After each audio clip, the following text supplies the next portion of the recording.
Welcome everyone to the semi-finals of Legacy Masters held at NLG Dandenong over the Queen's birthday weekend. Joining me is Graham King. Hello. How are you?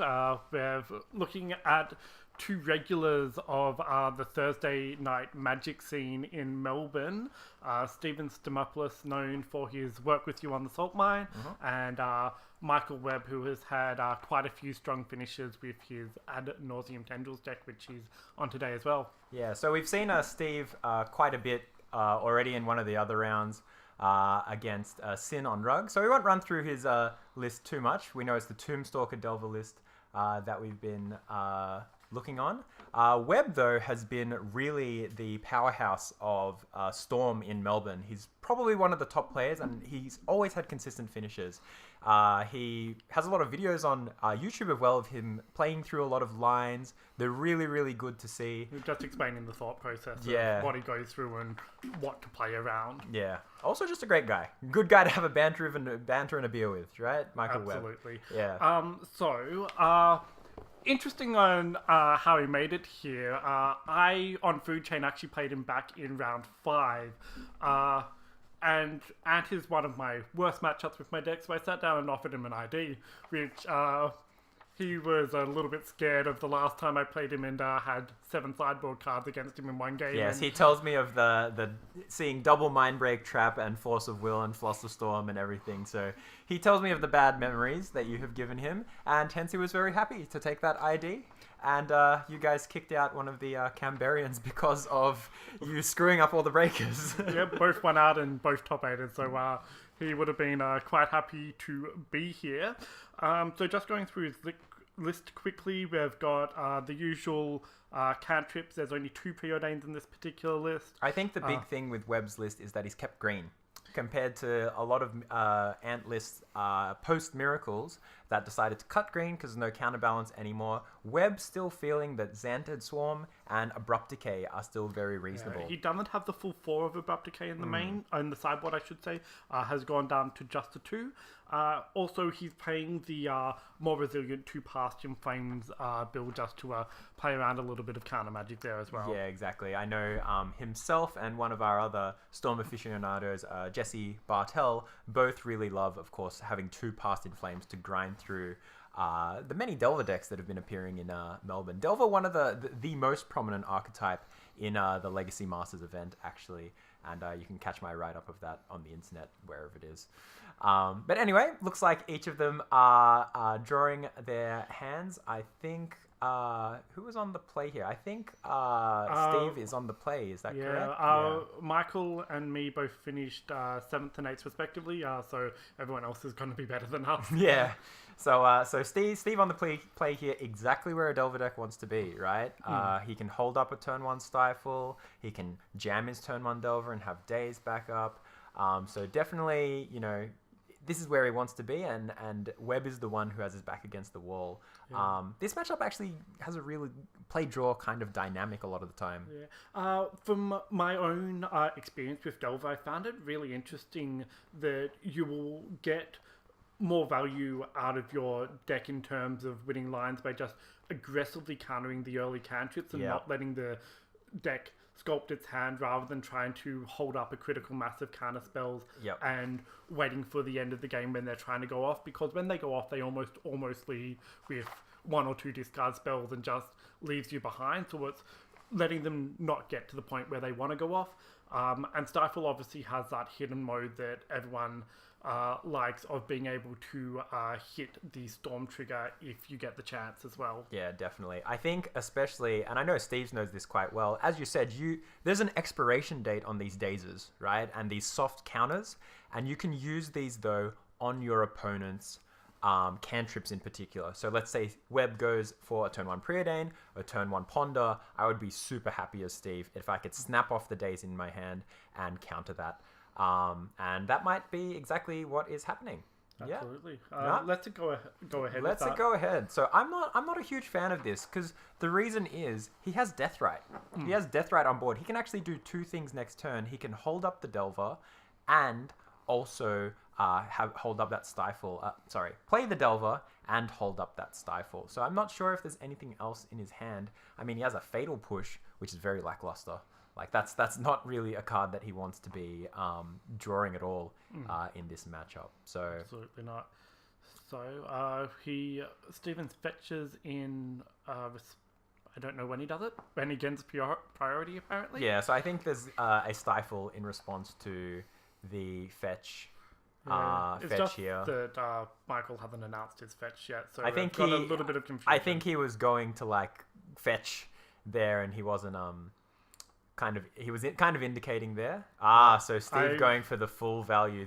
All right. So this is a lovely line. That is a lovely line. Even if the stifle, if you don't have the stifle there, dazing while your opponent has a fetch land on the board just to deliberately brainstorm lock them is really, really powerful. But with the stifle there as well, just stopping him Max from value. even be able to do either pay for the daze or resolve the brainstorm, it just puts Michael very far behind. Yeah, it just really makes him cantripping very ineffectively. The only issue is, though, Steve's hand is all air.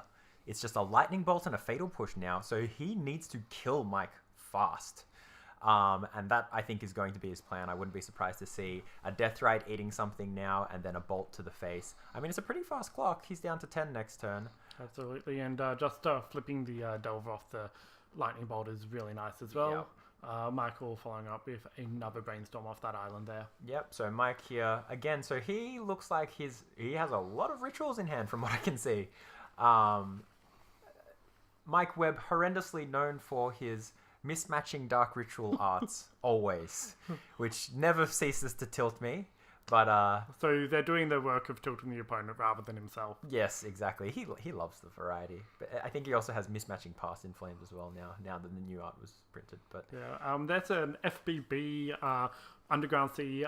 It's interesting. He actually borrowed this from another player. Yeah, from Adrian Kiddo, specifically for having a Pimper deck. Yeah, exactly. Despite the fact he already owns him in Revised. Yeah, I think Kiddo was very keen to actually let Webb borrow them. he's very keen to hand it out and have people, be a bit more pimp. All right, so Deathrite takes care of the Cabal Therapy. This is really nice as well because Deathrite being able to eat the discard spells makes Past in Flames less effective because Stifle can be good against the Storm Trigger, but it only has a window if it's not discarded back on the Past in Flames loop. So Deathrite getting rid of that is very good. Stephen has Force and Fatal Push. Force and Fatal Push. They can't cast the Force yet, but looking for a blue card is what he's looking for. And Michael at the moment is on 7 cards in graveyard with that Ponder, so just watching that very carefully to try and play around any Cabal rituals that might come down there as well. Yeah, so I think the Deathrite active is going to be a huge help when it comes to that. I mean, the Wasteland as well, Webb not drawing a fetch land and actually drawing a natural Underground Sea made the Wastelands in Steve's hand, which were actually not really doing much before, suddenly pretty good. And now Webb is very far behind. So this is exactly where you want to be with Delver. Webb's on 7 on his turn, so that's 2 Deathrite activations, 1 on his turn and 1 on Steve's main, and the Delver beat, and that is lethal. So I think we'll see this wrapping up here. So we'll just make sure that occurs. Yeah, swings in and activates, and that's it for game 1. That was masterclass Delver right there. Especially, I really like how Steve, because he had the Stifle in hand, he decided, I'm going to hold this daze. I'm going to really get Webb next turn and feel that my Stifle is going to be great. And he shows Webb the dead Fatal Push in his hand. Both of these guys, of course, good friends, a bit of banter, and a bit of, very... I mean, it is the semifinals, but when you're semifinals against one of your good mates, you can't be too serious, right? So I think I just saw Steven take out a Tombstalker there, just a little bit too slow. Yeah. And it looks like the Fatal Push there is on the table just to show this is no longer in my deck. Yeah, so I think Steve's sideboarding, as we mentioned, he's got 2 Grudges, a Edict, a Dread of Night, a Flusterstorm, a Forkbolt, a Grafdigger's Cage, a Marsh Casualties, a Pyroblast, a Red Elemental Blast, 2 Surgicals, 2 Thoughtseize, and a Winter Orb. He's going to be cutting down its threats. He's going to cut down Tombstalker. He may even trim down one of the True Name Nemesis because these threats are just too slow. Delver and Deathrite can actually often get the job done on their own. Of course, you don't want to just be kind of faffing around with no threat at the same time. So this is a bit of a balancing act. Flusterstorm is, of course, great. Thoughtseize is really good in a black Delver deck. You get a proactive angle of disruption compared to how we saw Brendan Watson, who only had counter spells. That's great against Sneak and Show, but Ant has discard, and that makes just relying on counter spells a little bit more of a worry. We could also see the Marsh Casualties come in, and the 2 Red Blast effects and the 2 Surgicals. So Marsh Casualties, of course, for Empty the Warrens. Right. What do we have for Webb? I think I did see the Surgicals come in on that side, but we've got 2 Abrupt Decay, 1 Dark Petition, 1 Disfigure, 2 Dread of Night, 2 Echoing Truth, 1 Empty the Warrens, 2 Flusterstorm, 2 Hercules Recall, 1 extra Tendrils of Agony, and 1 Xantid Swarm. Right, so I think here we might see, I know Empty the Warrens is often the standard plan against Delver decks, because having a cheap storm spell that you can kind of, just ritual into and then cast means that, you can kind of mask what they need to counter.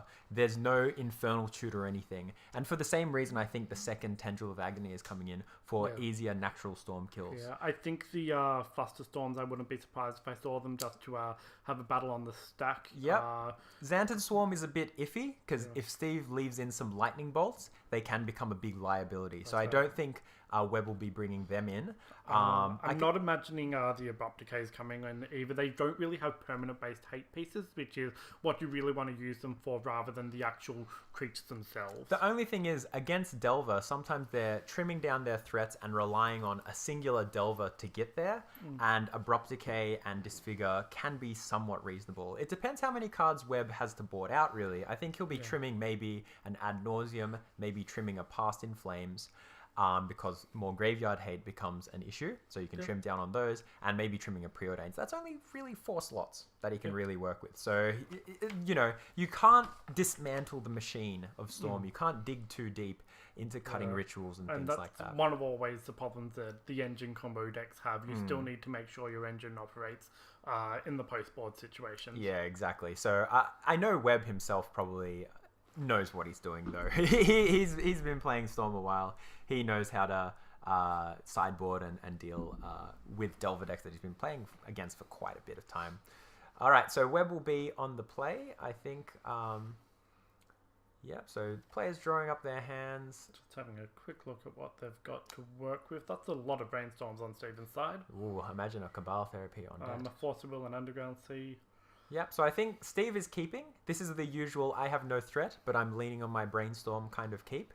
And of course, the Force of Will to go with that means that he has just enough interaction. But yeah, if Webb has a Probe Therapy, Steve is not going to be in for a good time. No. So Michael there leads on a basic swamp, playing around the Wastelands, obviously present in every Delver deck. Yep, so again... that leans towards turn 1 discard, so I'm imagining a Duress here. Yeah, so it's either Duress or, as I said, a Probe Therapy, but here we see the Duress and the Therapy in his hand, able to carve away these brainstorms that we might see. Sure, so we've got Sea Delta, Spell Snare, 2 brainstorms, a Force of Will, and what's that black card on the end? So I think I have a feeling it's another land. I may be wrong. It's a Deathrite Shaman. It's a Deathrite Shaman. It's a Deathrite Shaman. So only half a black card, There we go. And it's good for Deathrite just to be held up against the Past in Flames win as well, which is where it can do quite a lot of work. He does, well. He does a lot of disruption on the graveyard. And as I said, that's more reason for Webb to be boarding out one of those Past in Flames. So Steve casts the turn 1 Deathrite. He's going to be in for a bad time. Webb has a Cabal Therapy in his hand. So we could see Steve completely stripped of these brainstorms. Or, Webb could take the Force of Will. I don't think he's really in a great spot, to be honest. No. And I think it'd be just as fine with him Force of Willing Brainstorm as you would I think he's Force of Willing. Yeah, Steve's Force of Willing here because he knows that he needs these brainstorms. Yeah, so he's leaning on that brainstorm, but he's lost one anyway, and Webb's perfectly fine with taking 2 cards out with a single one as well. Yeah, exactly. So basically, Cabal Therapy either way was a him to Turak, so that's pretty good. Steve drawing a counterspell, which is quite nice. Hard counters are pretty underrated, to be honest. Lots of people love their spell pierces and stuff, but Steve showing that spell snare and counterspell itself is one to be used. Oh, so another duress coming. Once again, this is leaning towards what you were saying in Steven's design of the deck of just it's more of a mid-range deck than the traditional tempo Delver decks that we see, and that allows the counterspell to make it into the main deck. Yeah, exactly. It has a bigger mana base, I would say. Like it has, here we see him fetching 2 Underground Seas, not giving a care for Volcanic Islands and things like that, because he doesn't have Pyromancer. All he relies on is really, in the post-board games here, blue black cards, really. Yeah, so he's casting Brainstorm to protect whatever card he likes, and he'll show a sculpted hand to Michael after this. Yeah, so, or, the best rag impression he can do, right? The only issue is here, if Webb is able to, go off now. With that second land. Yeah, Steve could actually be shooting himself in the foot. Not only is his Brainstorm, hiding away his protection, but it's also going to be feeding the storm count. So I actually don't really like casting the Brainstorm here, because I think if you reveal the hand to Webb, you say, take my Brainstorm, which could be anything, or take my Counterspell, which is going to be a hard counter. So then he'd take the Counterspell, and then you have the Brainstorm in response to whatever's going on. So he put down Daze and Counterspell on top of the library, reveals 2 land and a Deathrite Shaman. Yeah, so reveals a rag. So the Duress does nothing, but Webb is adding up numbers. Doing some counting, and we've currently got Storm at 3, I believe. Yep, so here I think we see Webb actually has Ritual, and maybe a Petal and an Infernal Shooter. So okay, I think we might just be going for an Empty the Warrens here, because the coast is clear, and this is the power of Empty. It allows you to go off on such a low resource base at any time. So I think that's what we're seeing here. So we get out the big Storm dice. Yes, the big Storm die. Lotus Petal. Okay, goes down to 3. Yeah. So we have Storm of 4. So that's right. Storm of 4. Storm of 4 and Dark Ritual for 3 black mana. Dark Ritual again for 5 black mana, going 2 up. Yeah. 5 Storm at the same time. And Webb has exactly Infernal Tutor, Empty the Warrens, I think, here. Yep, so we Infernal Tutor, Storm at 6, and black mana going down to 3. Cracks the Lotus Petal for red and puts 14 zombies into play. 14 goblins. 14 Don't forget the goblins. I apologize. Steven Stamopoulos, apologize to the Goblin Man. See, I love the irony of this. Steve getting bashed in the face by a pile, 14 goblins. It's nice. So Ant obviously being the second best Goblins deck in the format after Belcher. After Belcher. Where would you put actual goblins as the number of goblins? 4? 5? Well, there's Goblin Stompy, so that's probably 3rd, and then we can have regular Goblins at 4th. At 4th. Okay, so 4th best Goblin deck. That makes sense. I'm sorry, Stephen. Oh, we didn't put in Spanish Inquisition and things like that either. Oh, well. Anyway, here we see the pile of goblins there. Deathrite is going to be... Oh, all right. I think Webb's going for a bit of a fancy play. He's flashing back... Oh, no. He's not. Deathrite is eating... losing 2 life. Yeah. So that Deathrite actually... Shaman. No. I think Deathrite Shaman just there was discarded. So that Cabal Therapy is exiled. Michael Webb doing the good old Bryant Cook style play of empty into Cabal Therapy away. And this is really good because... if there was 2 Deathrite Shamans on the field, they might actually be able to race all these goblins because they can block, and then one can gain life, one can drain. Yes. So, Deathrite Shaman showing its power against 1/1 goblins, as Stephen would well know. Yeah. So I like the heads-up play of Webb taking one of those down. Yeah, and we know that the 1 card left in Stephen's hand at the moment is the Counterspell. Is a Counterspell, and he's going to fetch and get rid of the days on top of his library. So I don't think that's really doing anything. He's looking for the Marsh Casualties if he's brought it in. He's also thinking about getting that Trop, but I think that's a little too late. Definitely looking for that 1 outer Marsh Casualties here, or of course a cantrip to find that. All right, so he's got the Volk there. I think someone said put some actual goblins on the table rather than the RK post one and the dice, but Webb decides no. We still understand what's going on here. Webb decides no. In all honesty, when I'm playing these token decks, I really like having just like 12 tokens. When I play Dredge, I like having 10 actual zombie tokens on the table. It really it's imposing on what your opponent really is trying is. to I do, mean, that's not that having threatening. a full field on the other side. Yeah. So Steve picks them up. As I said, the brainstorm there shot him in the foot a little bit, right? I think he was, ready and willing to welcome the goblins. Understandable, right? But yeah, I think the brainstorm there shot him in the foot. I would be happy to hold that brainstorm and counterspell, let the duress resolve. As I said, Webb would take the counterspell, and then you brainstorm in response to the Infernal Tutor. So based on what you saw there, do you think either of the players are going to make any changes to how they're boarded? Or I don't think Webb might be considering some small tinkering. Flusterstorm might not be particularly great on the draw. I'm not too certain. I know Steve's sideboarding won't particularly change. It's not like how, in fair matchups you want to trim days and trim force. In these combo matchups, you want as much interaction as possible. Sometimes from a Storm perspective, it might be worth on the draw taking out some discard, but obviously since it doesn't look like either of them have reached for their boards yet. Yes. All right, so a bit of video craziness again. Everyone has turned into concrete. But now it has returned. That could make it quite hard to play the game if your cards are concrete. Quite hard indeed. It is an unhinged card. What is? Concrete. Yeah. Concrete. Concrete There you is- go. If they ever pick up this card, they lose. There you go. Concrete. Concrete, ladies and gentlemen. Yeah, Concrete. something like All right, so Steve will be on the play again. So I think really a good back and forth. I mean, the Delver versus Storm matchups I really do enjoy.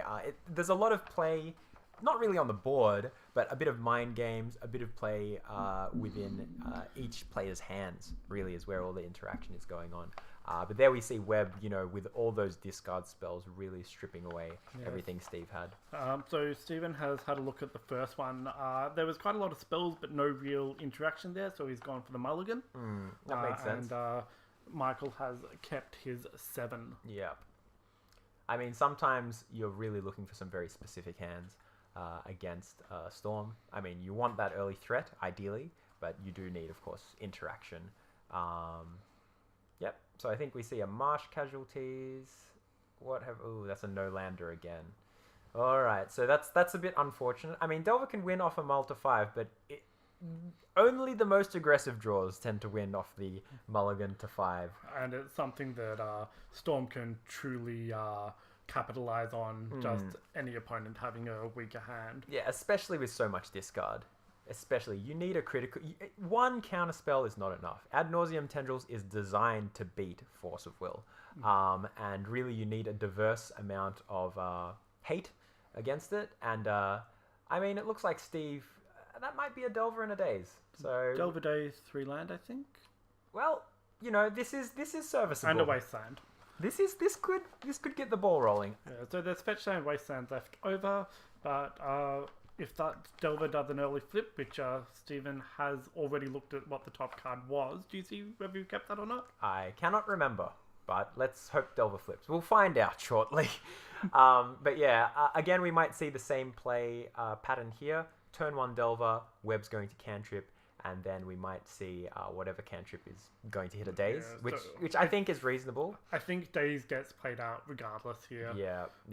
And just have to have Michael look at as few cards as possible. Yeah, I think Steve might, I think the impulse of some might be to kind of keep the Daze because it's my only piece of interaction.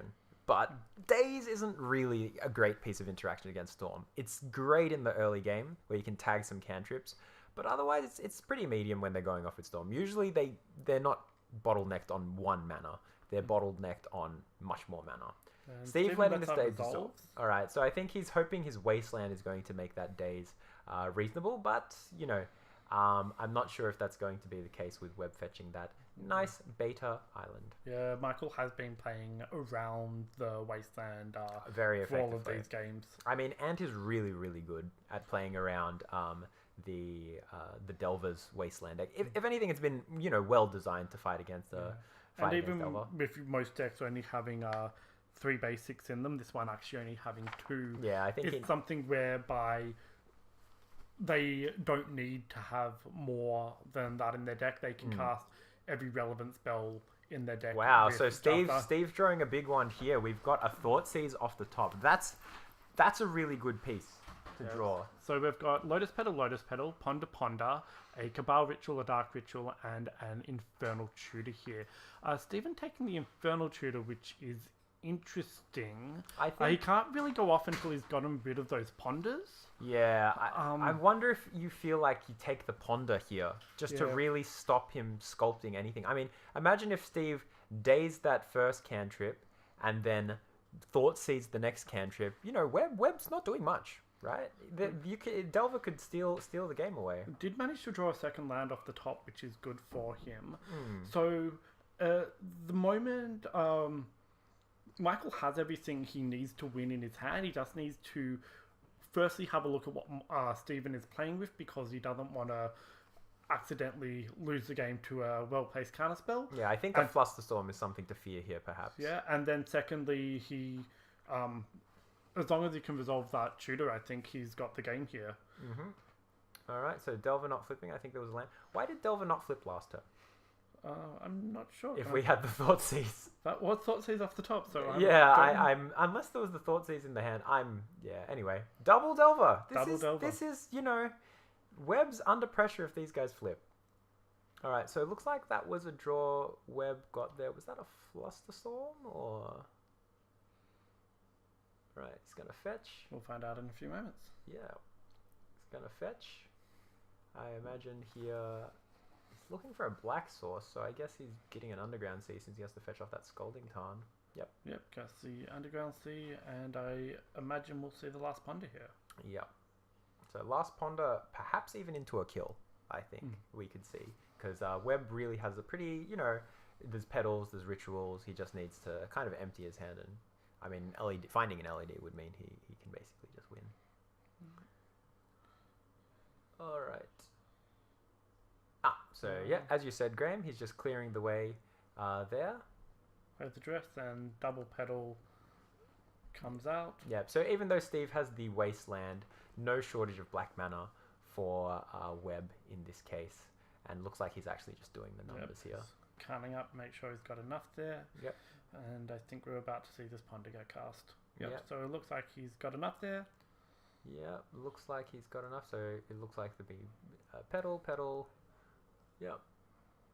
Doing a bit more. This is what Webb always does when he's playing Storm. He does this kind of counting here, just double checking he's got the maths right. I mean, Storm is all about kind of automating those lines, right? It's a deck that really rewards you for playing it a bunch and just being able to shortcut through those lines rather than deliberating for quite a long time. Bit of a camera shake there. Storm counter again, showing that it's on 3. Lotus Petal for black mana. Plays out his rituals. Yep. Looks like he's going for it. And Stephen has nothing, so he's just gonna sit back and watch this happen. Yep. Looks like that's he's a Cabal Ritual with Threshold. Yep. Exactly at Threshold. And I can imagine that we're gonna go and see the Past in Flames line. Yeah, this looks like a Past in Flames loop for the kill. That's why, of course, he didn't want to crack that Lotus Petal there. And this is the Ponder, I believe, and then an Infernal Tutor. Yeah. Oh, it's a Dark Petition. Okay, Dark Petition. I've missed a second Ponder somewhere. Apologies. Yeah, I think... No, I think there is still a second Ponder. Okay. But yeah, Dark Petition, kind of in this spot, better than Infernal Tutor, really. That's right. Because that Ponder might have rotted in his hand. While Dark Petition, you don't need to get Hellbent to get that Demonic Tutor effect. So, of course, it has that huge upfront mana cost, but, once you have the Spell Mastery, it is basically Demonic Tutor. That's right, and he gets those 3 black mana back. Stephen just making sure that he has both Threshold and 2 instants or sorceries in his graveyard. Wouldn't it be awkward if you didn't have the Spell Mastery? I've done this before. I thought I could cast an Exquisite Firecraft and not have it counted, but It is one of those spells which checks on resolution, so you can remove it in response to them casting it. But Stephen, seeing the end, is there and with the passing holding flames. out the handshake. Yeah. So again, Steve did really all he could. I'm not really sure that the things would have changed much. I mean, the Thought Seize was a great rip off the top, but it just wasn't enough, and just a bit too resilient. Yep.